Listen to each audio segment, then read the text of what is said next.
So hello guys, this is our taglioni pasta dough.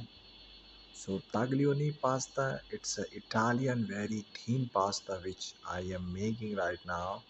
So you can see in this video, it's a very hard dough, right? So in this dough there is no any single drop of water. It's made by only with flour and egg yolk. So for this taglioni dough, I took 500 gram flour, right? All purpose flour and 20 pieces egg yolk. So it's the recipe to make a taglioni pasta. And if you are making this dough, so you should make this dough by your hand, right? You could not use any kind of machine.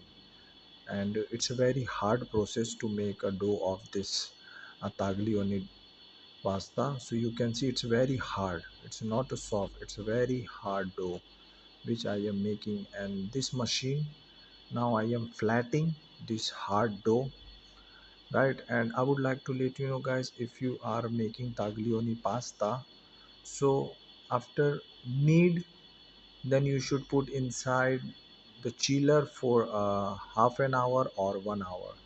It's a mandatory. If you will give a rest to this need, then that time it can be fluffy, and it will be uh, nicely you can use if you will put inside the machine. So you can see I already gave a time like a 1 hour. So now guys, you can see it's already spread.